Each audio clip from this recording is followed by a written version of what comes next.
Bismillahirrahmanirrahim. Assalamualaikum warahmatullahi wabarakatuh.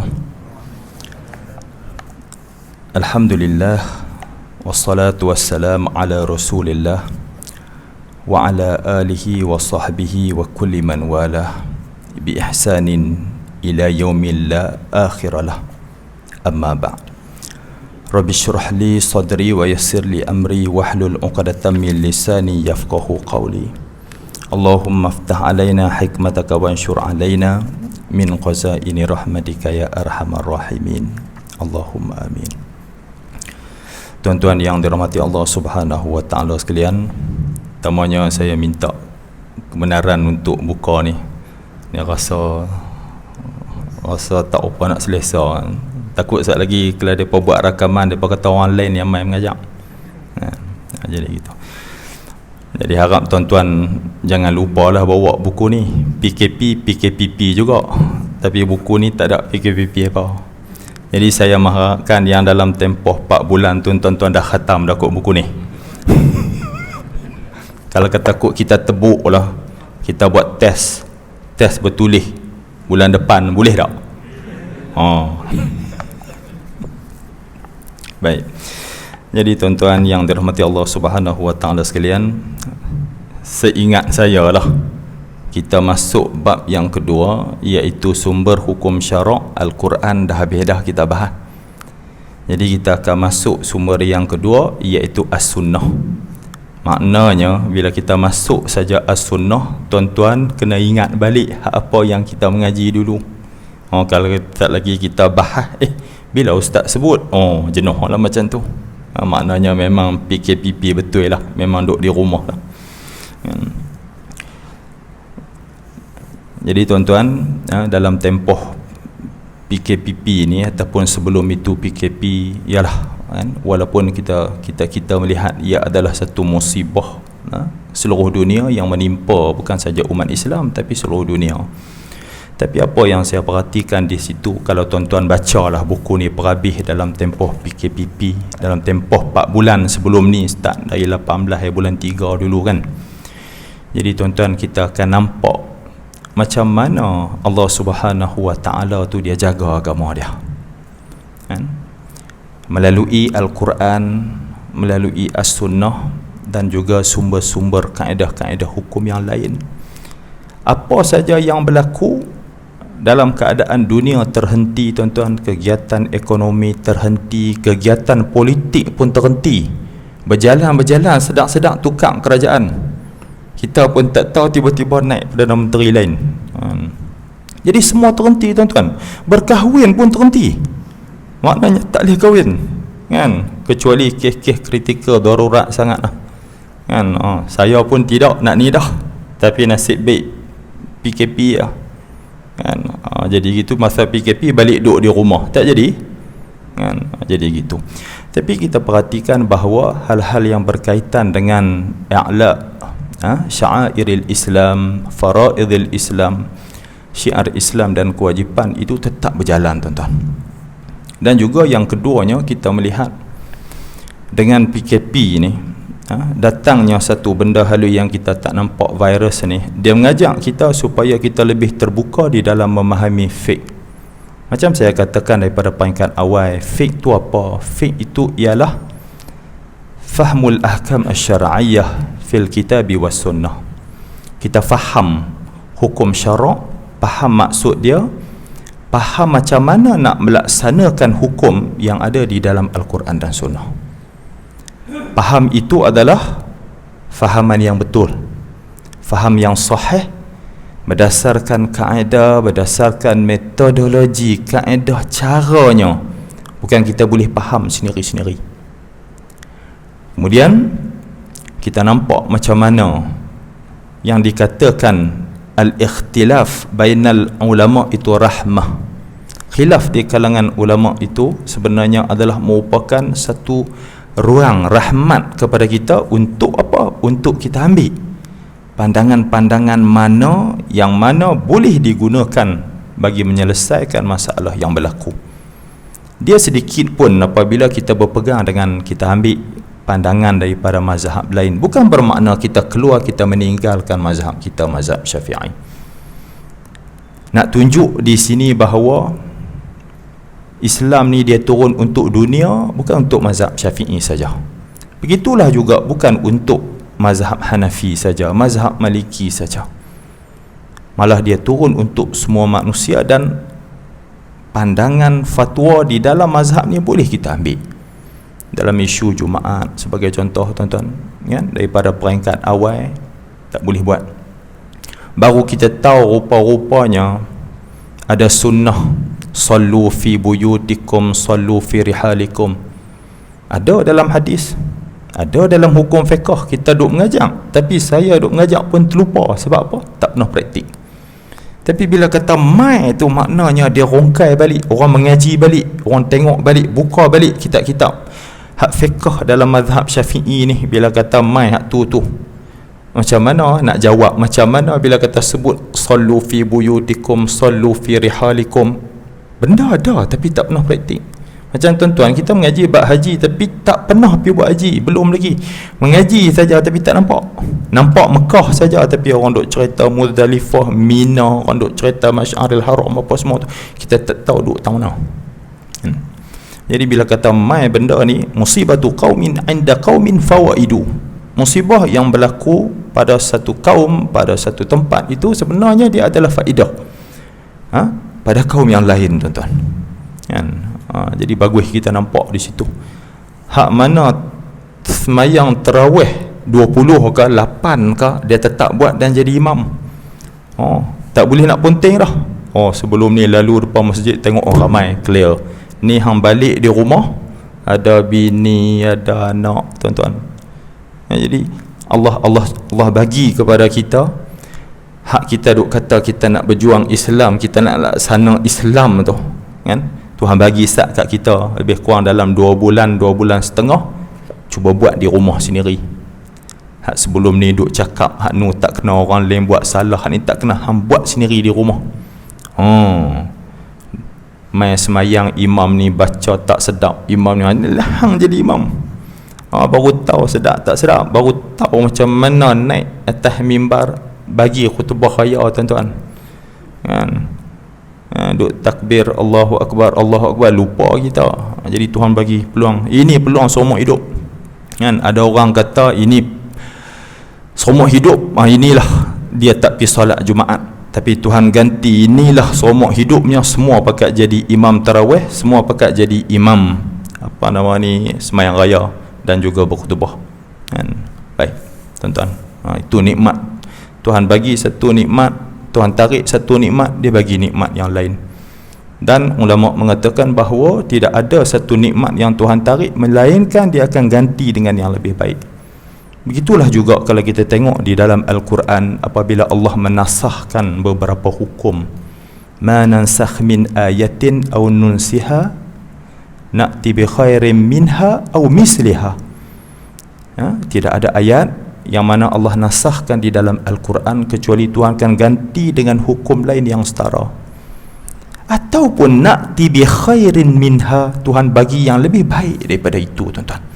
Jadi kita tak tahulah apa yang akan Tuhan gantikan, Tuhan reward kepada kita. Dalam kutipan zakat sebagai contohnya, tuan-tuan dan puan-puan, di negeri dulu, di tempat saya pernah bertugas, kutipan zakat, tuan-tuan, kerana PKP ni short 12 juta. Tapi kita mengharapkan mungkin Tuhan akan ganti kekayaan tu, kutipan zakat ni akan lebih berganda, tuan-tuan. Cuma nak pesan satu je lah, janganlah duk pergi buat korban beli lembu wagyu tu. Hak satu bahagian sampai berapa puluh ribu, 29.99 ribu. Sekok tu kira boleh beli banglo, tuan-tuan. Baik, jadi kita tengok muka surat 35, tuan-tuan. Masa pun tak boleh nak lajak, cun-cun saja sampai tekat masuk isyak. Jadi tuan-tuan buat signal lah, buat signal gitu, bagi tahu. Cuma saya nak dah ada ilmu nak pesan kepada tuan-tuan, azan ni, tuan-tuan, azan yang masuk waktu ni, kita duk kata azan itu kena azan bila masuk waktu. Kalau kita buka balik perbahasan ulama dalam mazhab Syafi'i kita, azan ni sebenarnya ialah bila kita nak semayang fardu, bila kita nak semayang. Kalau katalah kita terlajak sikit, contoh, bukan nak suruh lajak, tak, kata terlajak sikit pukul 9 suku. Jadi bila katalah di tempat itu, di masjid kita nak semayang isyak 9 suku, maka azanlah 9 suku, tak ada masalah apa kan. Malah kalau katalah tuan-tuan duduk dengan anak tuan-tuan duduk di rumah masa PKP dulu kan, masjid azan, tapi kerana kita berjemaah di rumah, rindu sangat tak boleh pergi masjid, waktu biasa tak mai pun, tapi saja galak rindu, tak apa, dah orang lain rindu, kita pun cerita kita rindu jugalah, azan kat rumah, boleh azan, tak ada masalah apa. Sekali masuk asak, azan asak kan, boleh praktis, mulakan untuk diri sendiri. Baik, tapi jangan risau tuan-tuan, bila kata masuk insya Allah 8.44 kita berhenti. Nah, baik, sumber yang kedua iaitu sunnah. Perbahasan tentang sunnah ini panjang, besar. Di dalam buku saya ni, saya huraikan sedikit lebih berbanding sumber Al-Quran, ijma' dan qiyas. Kerana apa tuan-tuan? Kerana yang banyak menerangkan, memberikan dalil, menunjukkan apa yang ada di dalam Al-Quran itu datang daripada Rasulullah sallallahu alaihi wasallam. Nabi tunjuk, Allah hantar Nabi untuk apa? Untuk menerangkan wahyu dia. Maka sebab itu, apa yang mai daripada Nabi sallallahu alaihi wasallam, sekali kita akan takrifkan, kita akan define what is sunnah. Jadi Nabi itu sendiri adalah merupakan sebahagian daripada sunnah. As-sunnah syarihatun lil Quran, as-sunnah mubayyinatun lil Quran. Ulama kata sunnah itu fungsi dia apa? Adalah penjelas, penerang, interpreter kepada Al-Quran. Kerana Al-Quran ini, kalau kita ingat balik dalam perbincangan kita, boleh dikatakan 2/3 daripada kandungan ayat-ayat hukum Al-Quran itu bersifat kulliyat, bersifat general, hanya menceritakan tentang asas pensyariatan sesuatu kewajipan. Dia sebut inna salata kanat 'alal mu'minina kitaban mawquta. Sesungguhnya semayang itu adalah kewajipan ke atas orang-orang mukmin pada waktu-waktu yang telah ditetapkan. Tapi kalau kita nak cari subuh, zuhur, asar, maghrib, isyak, tak jumpa. Malah kalau katalah kita nak merujuk kepada Al-Quran saja, walaupun dia adalah merupakan wahyu Allah Subhanahu wa ta'ala yang qat'i, tak boleh tolak, tak lebih dan tak kurang ayat dia. Kalau kita nak pegang tu saja, tak boleh semayang. Kita tahu semayang tu wajib, kita tahu zakat tu wajib, kita tahu haji tu wajib, tapi we have know nothing kan, we do not know the right way how to implement salat, untuk to implement zakat, how to pay zakat kan, what certain amount yang diwajibkan kepada kita. Kita tahu. Maka sebab itu Allah hantar Nabi SAW, dan Nabi itu adalah sebahagian daripada sunnah. Nabi itu adalah sebahagian daripada komponen wahyu. Wahyu ada dua jenis, iaitu al-wahyul matlu wal wahyu ghairul matl. Wahyu yang dibaca iaitu Al-Quran. Manakala satu lagi ialah wahyu yang tidak dibaca. Maksud tidak dibaca di sini ialah hak kita boleh baca dalam sembahyang. Jadi apakah al-wahyu ghairul matlu? Iaitu sunnah Nabi sallallahu alaihi wasallam. Maka sebab itu sunnah merupakan sumber utama perundangan Islam selepas Al-Quran. Jadi kita umat Islam memerlukan kepada sunnah ni untuk apa? Untuk mentafsirkan nas-nas Al-Quran tu. Apabila dia sebut wa aqimus salata wa atuz zakah. Semayang di situ semayang apa? Zakat di situ zakat apa? Apa jenis zakat?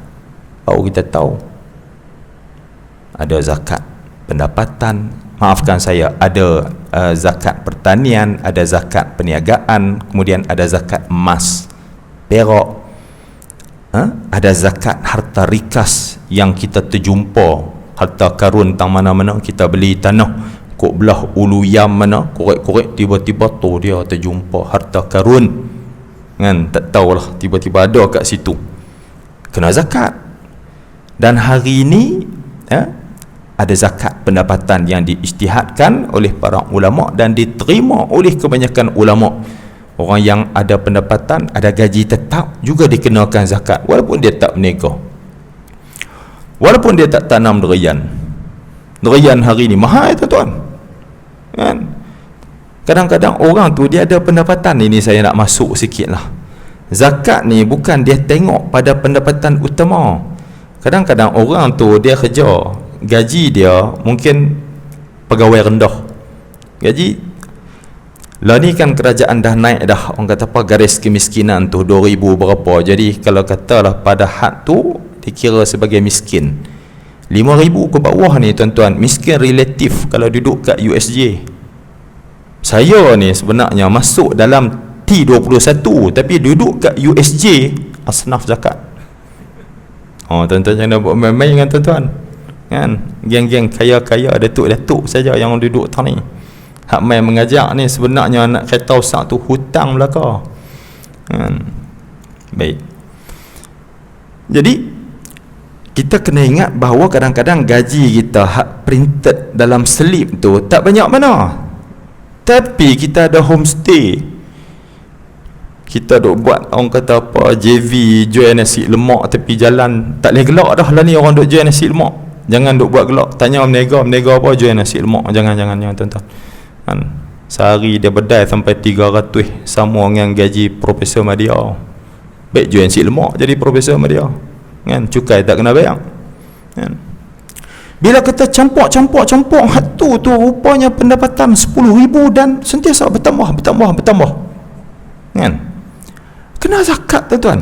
Jangan duk ingat tak kena zakat. Saya ni kat tempat kerja dapat bantuan zakat, kat rumah rupanya banyak kan, menega atas talian. Memanglah kerajaan tak tahu, LHDN tak tahu, tapi tuan-tuan kena ingat bahawa tanggungjawab zakat tu kita dengan Tuhan.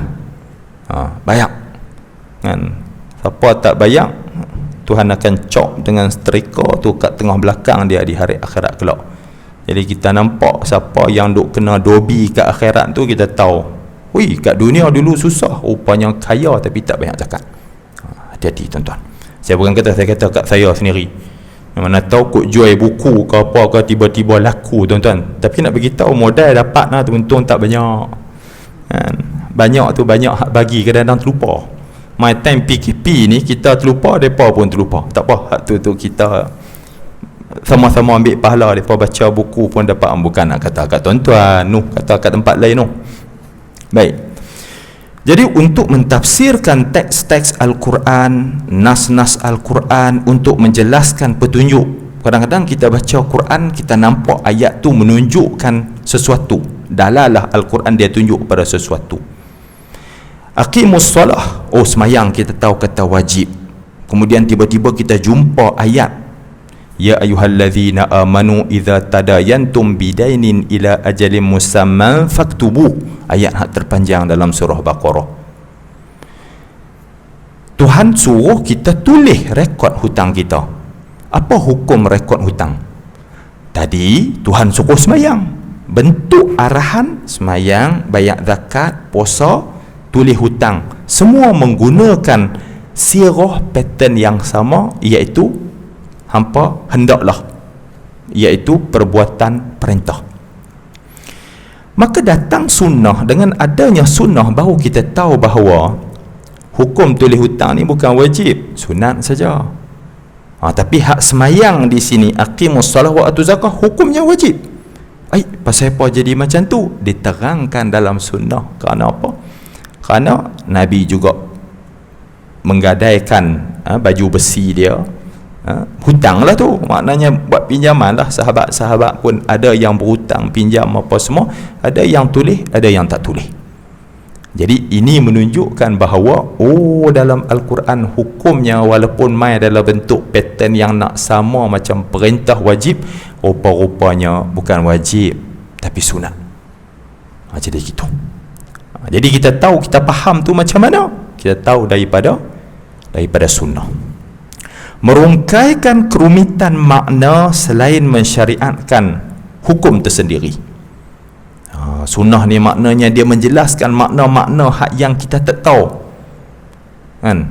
Sebagai contoh al-kalalah, yastaftunaka qulillahu yuftikum fil kalalah, ayat terakhir surah An-Nisa.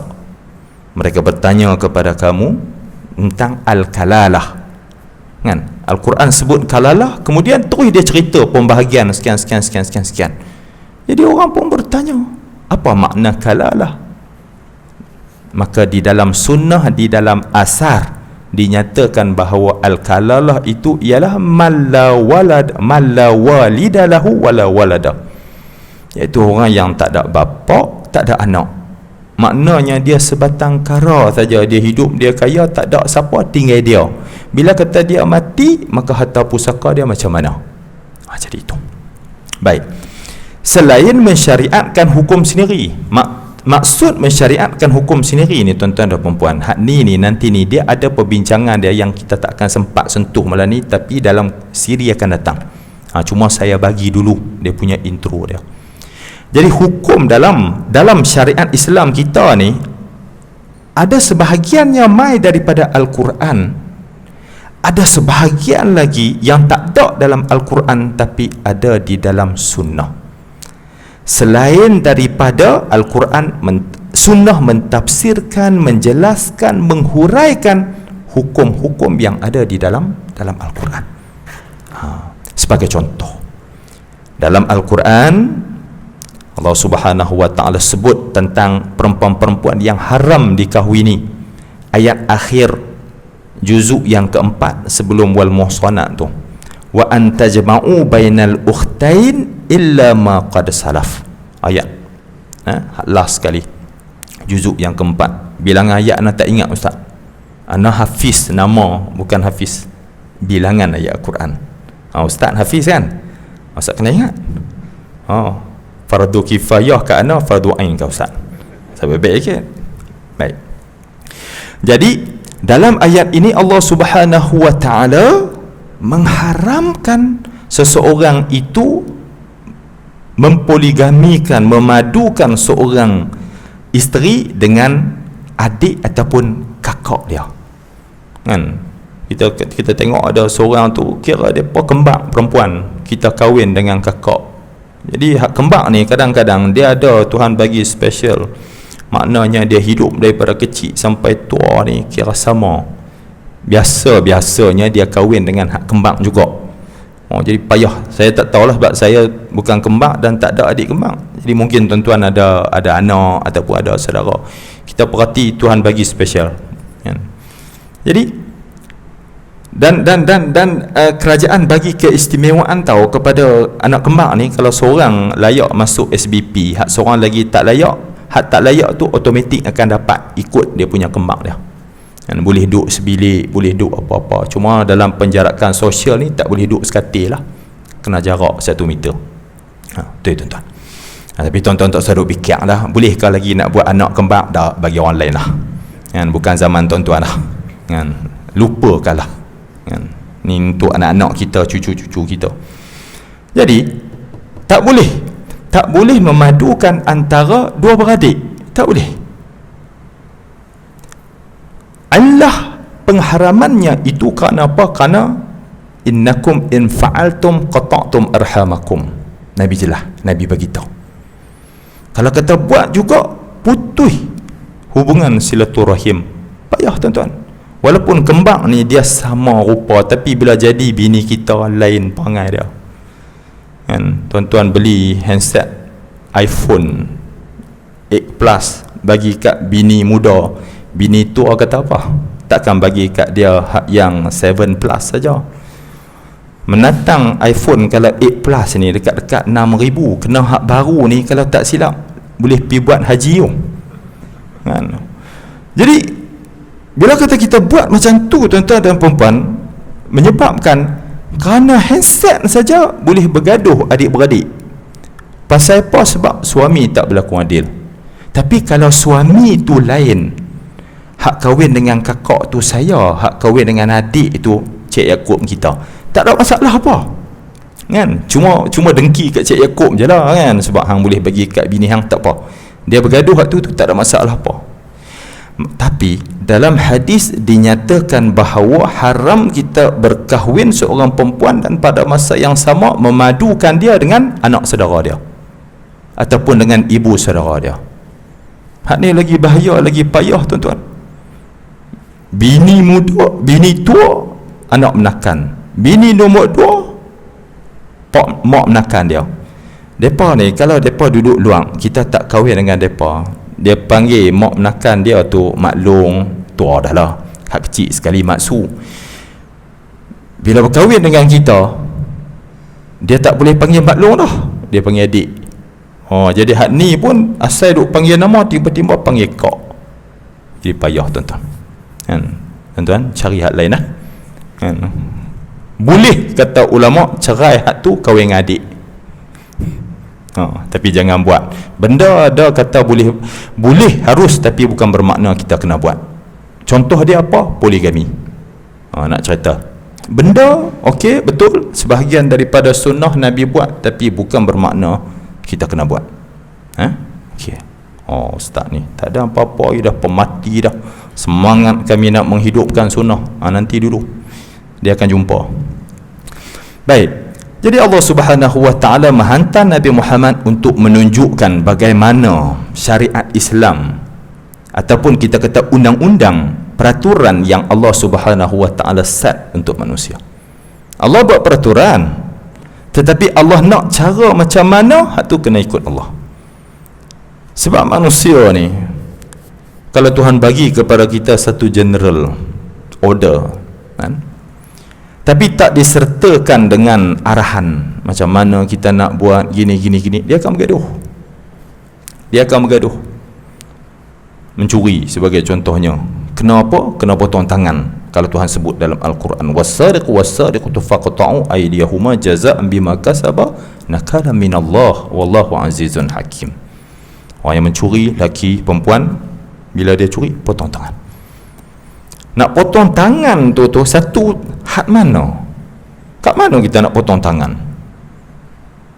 Start daripada mana? Jari ke, pergelangan tangan ke, siku ke, ataupun sampai ke bau kan? Barang yang dicuri itu jenis apa? Takkan curi ayak mineral lebih kurang RM1, modal 6 kupang pun kena potong tangan. Tapi kalau kata curi tablet, curi kereta, kena ke tak potong? Kena potong ke tak kena potong? Jadi itu.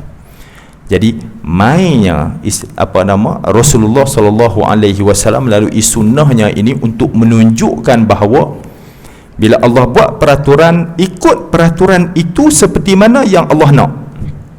Dalam kita nak beribadat, manusia ni kalau serah kepada dia cara beribadat lingkup. Sebab apa? Dia ada cara fahaman dia sendiri. Dalam melaksanakan perintah Allah, kita boleh nampak ada setengah orang tu kata, apa pergi semayang masjid berjemaah kerap kalau tak ikhlas? Dia kata. Jadi yang pentingnya ialah ikhlas. Yang pentingnya kita ingat Tuhan. Bila kata kita ingat Tuhan, tak payahlah semayang. Dia jadikan lepat pula. Lepat makrifat tuan-tuan. Contoh kita nak semayang apa semua, kita duk main ibadat ni sebab kita nak kenal Tuhan. Bila dah kenal Tuhan, ya tak payah dah lah, tak perlu dah lah. Sebelum kita nak tackle bini kita, tuan-tuan, ingat Cik Yaakob dulu, hak bini pertama dululah kan, sebelum dapat hak bini nombor 2 pun sama juga. Macam mana nak dapat dia tu? Macam-macam kita duk message, macam-macam gini, kita duk mengayat pinnya buh dalam sorak buh bedak kan, budak zaman tu lah, zaman tahun 90-an dulu, mana ada WhatsApp, mesej apa semua, payah zaman kita dulu tau kan, nak tunggu telefon tu duk berebut queue dengan orang, Masya Allah, Tuhan saja yang tahu. Sebab tu payah dapat, payah nak lepas. Orang lah ni, tuan-tuan dan puan-puan, termasuk tuan-tuan sendiri yang nak cari, bukan anak tuan-tuan. Mudah dapat, easy come, easy go. Sebab apa? Dapat bini melalui SMS, boleh cerai bini melalui SMS. Ustaz, ni bagi kita tengok macam ni, abang-abang kita yang senior-senior ni, kita pergi ambil depan mak pak dia, tapi kita tak berani nak cerai sebab nak kena pergi lepas depan mak pak dia. Biar kita tengok orang-orang muda haklah ni kan, tarikh kahwin 1 hari bulan 1 2001, cerainya 2 hari bulan 2 2002. Dia gitu. Kita dulu, mak kita, tok wan kita duk fikir macam mana kan, jadi itu. Jadi cara tu, baik. Jadi tuan-tuan yang dirahmati Allah Subhanahu wa taala,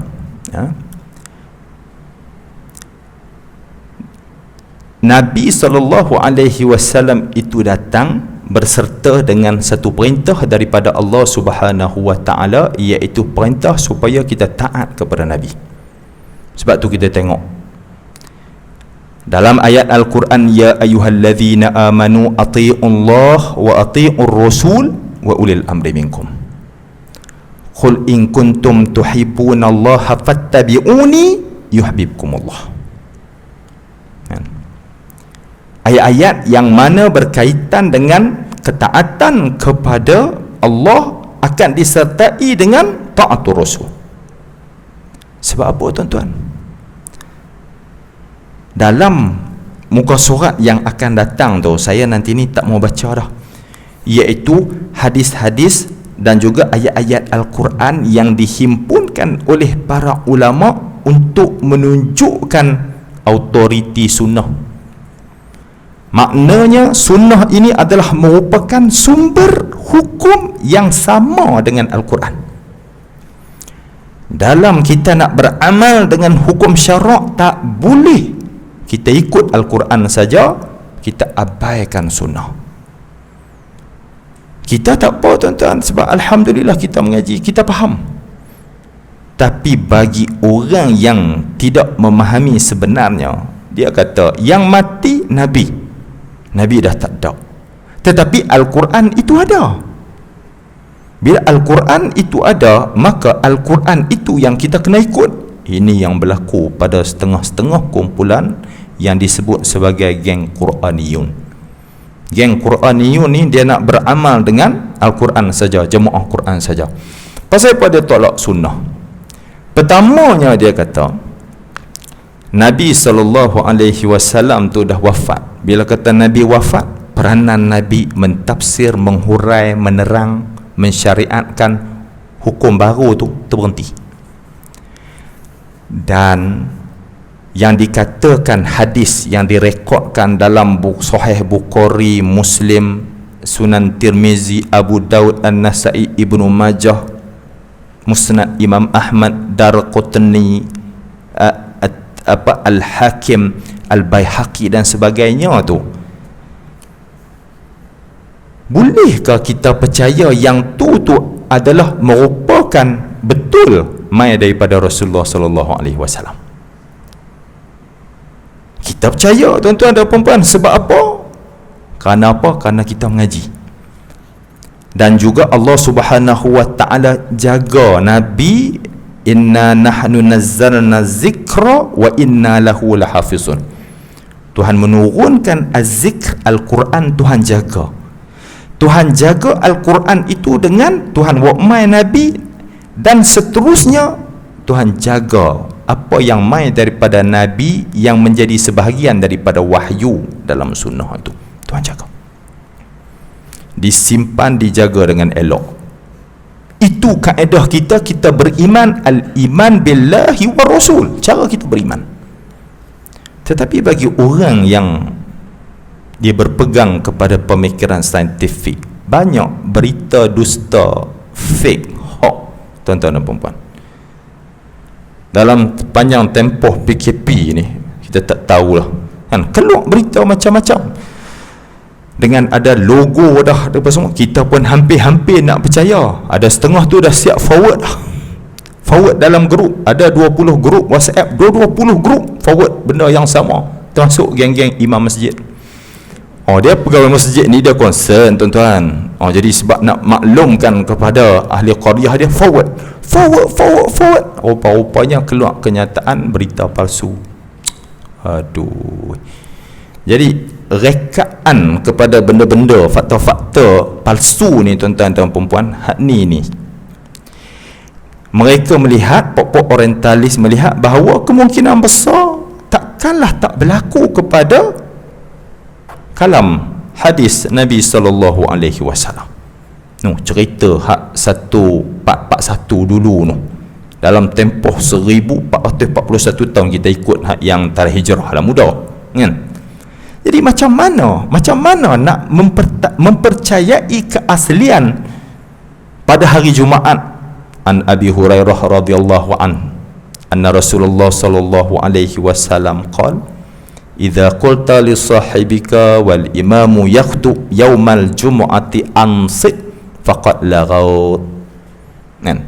Abu Hurairah kata, Nabi bersabda, sewaktu khatib berkhutbah, maka sesiapa yang berkata kepada kawan sebelah dia, kan, keep quiet, kan, diam, faqad laghaut, maka sia-sia pahala Jumaatnya. Kan? Okey, hadis ni perbahasan dia panjang, bukan nak berkata kita tak boleh orang kata apa nak tegur langsung kan.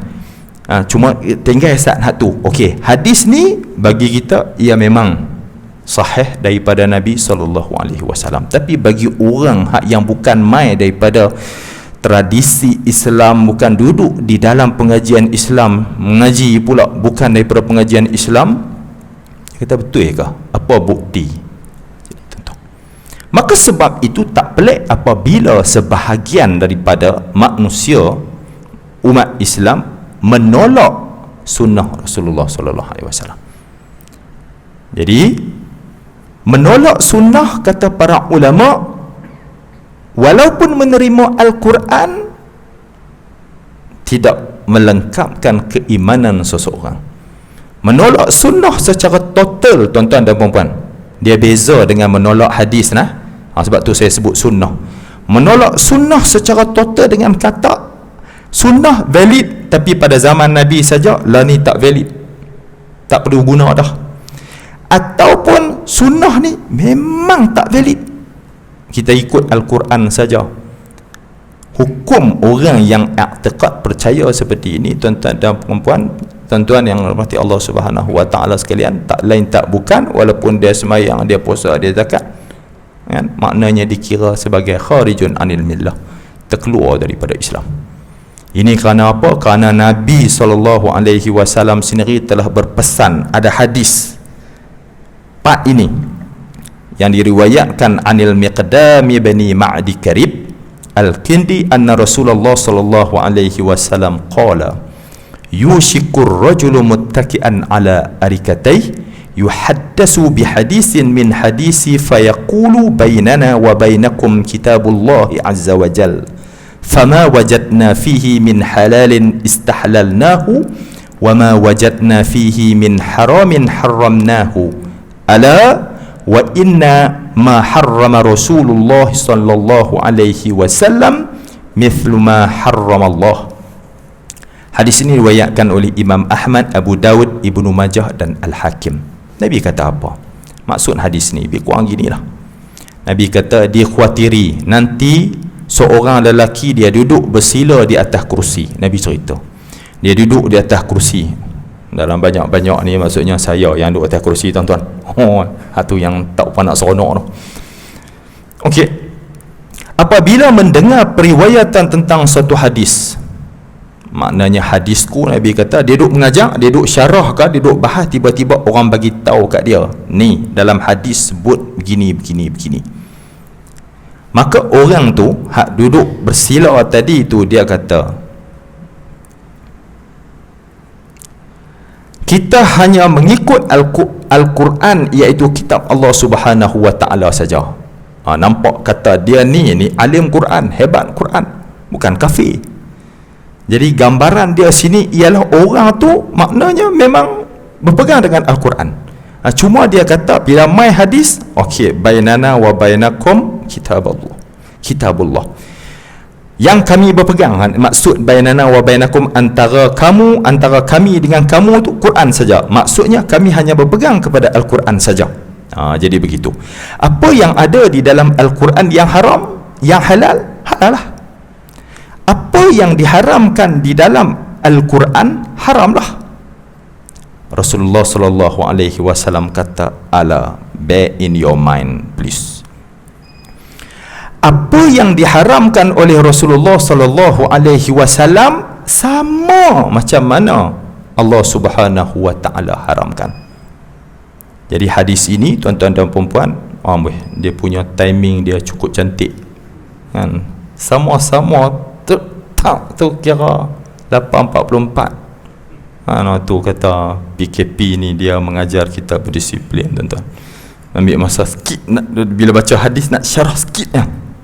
Sebab tadi kan saya bagi tahu azan bukan masuk waktu, azan untuk kita solat. Kita apply lah, dah tahu tapi tak lajak. Jadi daripada hadis ini menunjukkan yang mana Rasulullah sallallahu alaihi wasallam, tuan-tuan, dia boleh dapat melihat tanabbu, apa yang akan berlaku, what would happen in the future. Dia boleh nampak dah. Daripada hadis ni menunjukkan akan ada dua kemungkinan. Pertamanya, orang tu dia kata dalam Al-Quran yang halal halal lah, yang haram haram lah. Menunjukkan orang ni mungkin dia baca Quran, dia faham secara zahir. Macam saya bagi contoh tadi, bukan semua perintah yang ada di dalam Al-Quran wajib.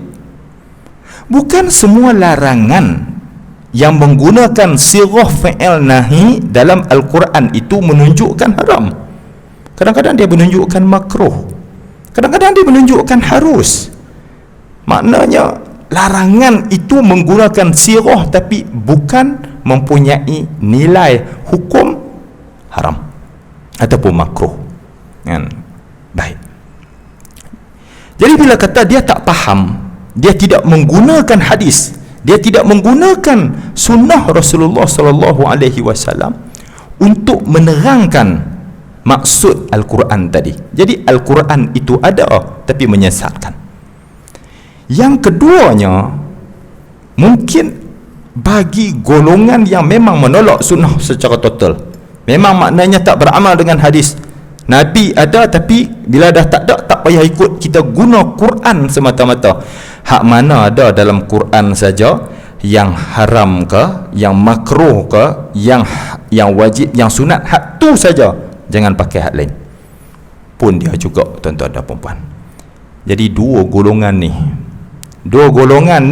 bila kata Nabi sebut muttaki'an ala arikataih ni, saya membayangkan yang mereka ni sangat berpengaruh. Maknanya dia boleh duduk atas satu tempat yang orang nampak, tuan-tuan kan?